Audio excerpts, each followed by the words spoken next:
ہم ختم نبوت پہ جی جان لٹا دیں گے، اور اس ختم نبوت کا جو پہلا مجاہد ہے،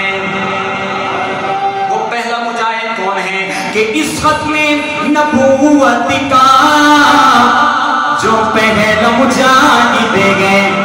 ارے پوچھا جو کسی نے ہمیں، پوچھا جو کسی نے ہمیں، صدیق دکھا دیں گے، ہم ختم نبوت پہ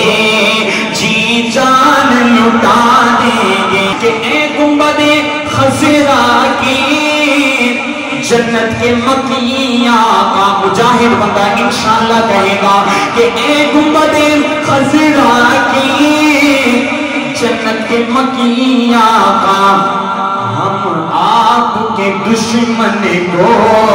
ہم آپ کے دشمن کو، ہم آپ کے دشمن کو زندہ دفنا دیں گے، ہم آپ کے دشمن کو زندہ دفنا دیں گے، ہم ختم نبوت پہ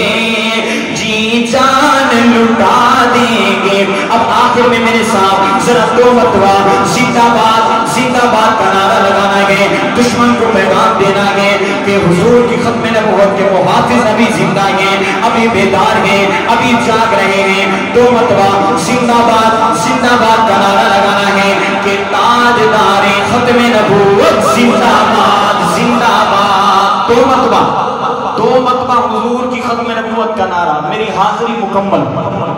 آخر میں حضور کی ختم نبوت کے لیے کوئی بندہ محروم نہ ہو، دونوں ہاتھ بلند کر کے زندہ باد کا نعرہ لگانا ذرا گرج کے کہ تاجدار ختم نبوت زندہ باد، زندہ باد۔ نہیں بھائی، ابھی بھی کچھ لوگوں کے ہاتھ نیچے ہیں۔ ہمارے ایک لاہور کے بزرگ ہیں حضرت مفتی حسن صاحب دامت برکاتہم العالیہ، ٹھیک ہے، میں انہوں نے ایک کلپ سنا تے انہوں نے فرمایا کہ جڑے بندے نے اپنی زندگی وچ ایک واری بھی حضور دی ختم نبوت دا نعرہ اگر دل نہ لایا تو ان دی جنت پکی، تو کو جنت ایسی سستی ملتی پئی ہے، ان تو کوئی بندہ محروم نہ پڑے۔ ذرا دوئے ہاتھ بلند کر کے زندہ باد دا نعرہ لانا ہے گرج کے محمد رات کہ تاجدار ختم نبوت زندہ باد، زندہ باد، تاجدار